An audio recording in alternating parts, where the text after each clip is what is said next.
Alhamdulillahilladzi amarna bittaqwa wal istiqamah. Asyhadu an la ilaha illallah wahdahu la syarikalah wa asyhadu anna Muhammadan abduhu wa rasuluh la nabiyya ba'dah. Summa salatullah wa salamuhu ala sayyidina Muhammad ibn Abdillah wa ala alihi wa sahbihi wa man tabi'ahu ila yaumil qiyamah. Amma ba'du. Faya ayyuhal hadirun, usi nafsi wa iyyakum bitaqwallah faqad fazal muttaqun. Faqala Allah azza min qail, ya ayyuhalladzina amanu taqullah wabtagu ilaihil wasilata wajahidu fi sabilihi la'allakum tuflihun. Wa qala Allah ta'ala aidan, walladzina amanu wa amilus solihati lanukaffiranna anhum sayyi'atihim wa lanukhrijannahum ahsanal ladzina kanu ya'malun. Shadaqallahul azim. Jamaah yang dirahmati Allah Subhanahu wa taala, tanggal 22 Oktober sudah ditetapkan sebagai Hari Santri. Sekarang tanggal 20 Oktober, besok lusa, para santri, para kiai, termasuk aparatur pemerintahan juga memperingati HSN, Hari Santri Nasional. Kenapa harus diperingati Hari Santri? Begitu pentingkah santri berperan di Indonesia ini? Hadirin rahimakumullah yang dirahmati Subhanahu wa taala. Santri adalah orang yang belajar ilmu agama secara khusus di pondok pesantren. Sejak sebelum zaman kemerdekaan punya peran yang sangat penting sekali. Yang mana para santri dulu, waktu ketika belum merdeka Indonesia ini, pernah ikut perang bergerilya, perang terbuka, bahkan juga pernah perang secara diplomasi. Kita bisa membuktikan Pangeran Diponegoro yang berperang dari tahun 1825 sampai 1830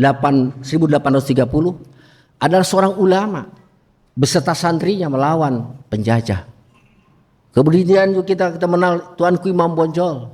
Kemudian juga kita mengenal Tengku Umar dan lain-lain pahlawan yang Indonesia ini, mereka adalah merupakan bagian daripada para ulama dan juga santri. Kemudian tidak hanya itu saja, ketika Indonesia sudah merdeka pun, ketika sekutu datang untuk merebut kembali negara kesatuan Republik Indonesia ini, ulama dan santri tidak tinggal diam, tidak ingin negara ini dijajah kembali. Maka di Surabaya, di Jawa Timur tepatnya, Kiai Haji Hasyim Asy'ari berkumpul dengan para ulama untuk menentukan apa hukumnya mempertahankan negara kesatuan Republik Indonesia, apa hukumnya memerangi para penjajah yang akan datang ke Indonesia. Dicetuskanlah di sana bahwa berperang melawan mereka yang akan menjajah hukumnya fardu ain, dan disitulah lahirlah resolusi jihad. Terjadilah pertempuran tanggal 22 Oktober sampai tanggal 10 November. Yang tidak sedikit ribuan santri dari Jawa Barat yang ikut ke sana, dari Jawa Tengah dan Jawa Timur, sehingga lahirlah Hari Pahlawan yang mana notabene adalah ribuan santri wafat sebagai syuhada memerangi para penjajah yang akan menjajah kepada kita. Alhamdulillah, Jenderal Brigadir Malabi meninggal dunia oleh seorang santri. Hadirin rahimakumullah.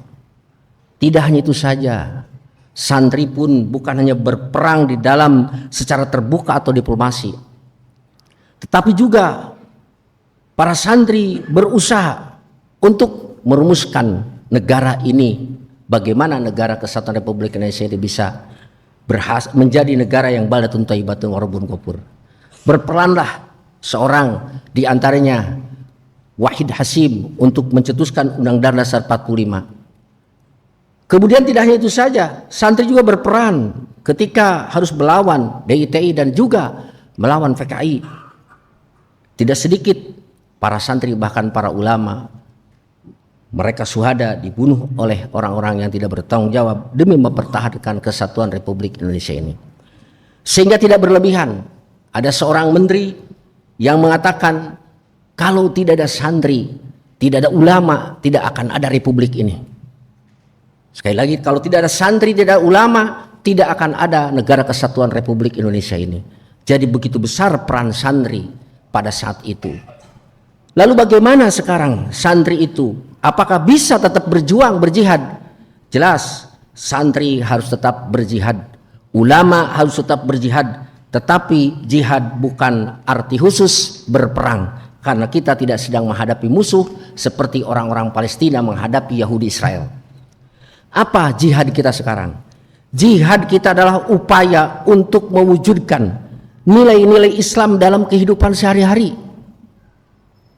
Sekali lagi, jihad kita sekarang adalah bagaimana kita berupaya untuk mewujudkan nilai-nilai Islam dalam kehidupan sehari-hari. Bagaimana kita bersosial secara Islami, bagaimana kita menjalankan roda kehidupan roda ekonomi secara Islami, bagaimana kita menjalankan pendidikan secara Islami, kesehatan dan seterusnya. Oleh karena itulah, maka arti jihad yang luas adalah bukan jihad sekedar perang. Ada satu ayat yang mengingatkan kepada kita bahwa jihad bukannya sekedar perang, yaitu surat Al-Ankabut ayat 8-9, wa man jahada fa innama yujahidu li nafsih innallaha laghaniyun 'anil 'alamin. Barang siapa yang berjihad, maka sesungguhnya dia jihad untuk dirinya sendiri. Sesungguhnya Allah tidak membutuhkan alam ini. Walladzina amanu wa amilus solihat, dan orang-orang yang beriman beramal soleh, lanukaffiruna anhum sayiatihim, akan kami hapus, kami tutup, kami lebur dosa-dosa mereka, walanuhirannahum, dan kami akan keluarkan mereka ahsanal ladzi kanu ya'malun, kepada yang lebih baik dari apa yang mereka lakukan. Menurut ahli tafsir, surat Al-Ankabut ini turun di Mekah, yang disebut surat Makkiyah. Sehingga kita tahu bahwa di Mekah belum ada perintah jihad secara qitalah atau perang. Jihad perang adalah di Madinah, tapi ini turunnya di Mekah, yang memberikan pesan bahwa yang diartikan jihad di sini bukan jihad perang, tapi jihad melawan nafsu. Yang kedua, jihad dengan cara melaksanakan iman dan amal soleh. Jadi dengan demikian, kita masih tetap bisa berperan, berjihad di negeri yang kita cintai ini. Jihad dengan apa? Jihad dengan harta. Bisa juga harta yang kita miliki ini dengan membantu mereka yang berjihad dengan nyawa, seperti saudara-saudara kita yang ada di Palestina.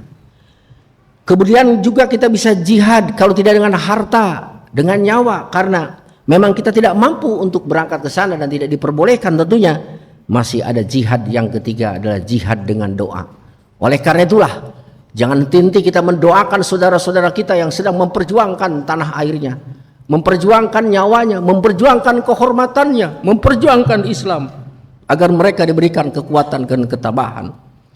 Musuh-musuhnya agar bisa dihancurkan oleh Allah Subhanahu wa taala. Jangan sampai dalam hati kita tidak ada sedikit pun terlintas untuk berjihad, terlintas untuk memerangi. Maka kalau kita tidak punya hati untuk berjihad sama sekali, maka siap-siaplah mati dalam keadaan su'ul khotimah. Nauzubillah min dzalik.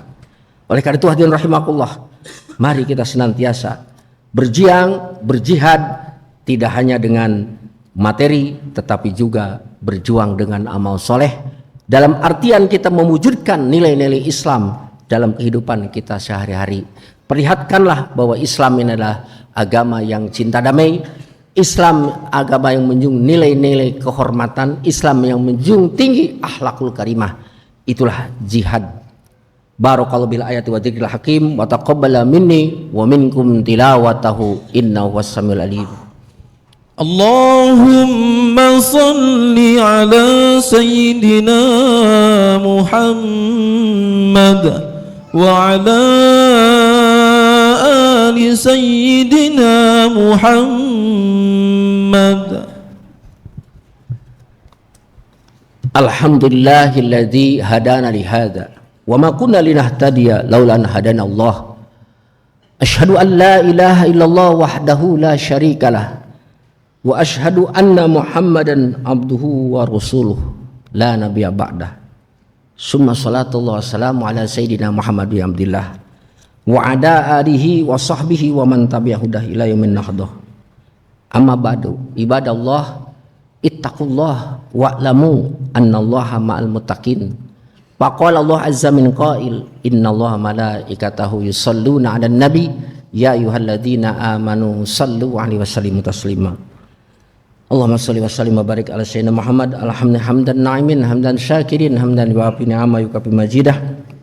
Ya rabbana lakal hamdu kama yanbaghi li jalali wajhika wa sultanik. Allahumma ighfiril muslimina wal muslimat wal mu'minina wal mu'minat alhamdulillah wal amwat innaka qaribun mujibud da'wat. Allahumma ansurna wal muslimin. Allahumma ansurna wal muslimin fi Palestin. Allahumma ahlikil kafarata al yahud alladzina yuharibuna al muslimina fi Palestin. Allahumma ahlikil yahuda alladzina yuharibuna al muslimina fi Palestin. Allahumma ahlik wa dammir wa hazikum alladzina yuharibuna din fi din Palestin. Ibadallah innallaha ya'muru bil 'adli wal ihsan wa ita'i dzil qurba wa yanha 'anil fahsya'i wal munkari wal baghi ya'idukum la'allakum tadhakkarun wa la dzikrullahi akbar.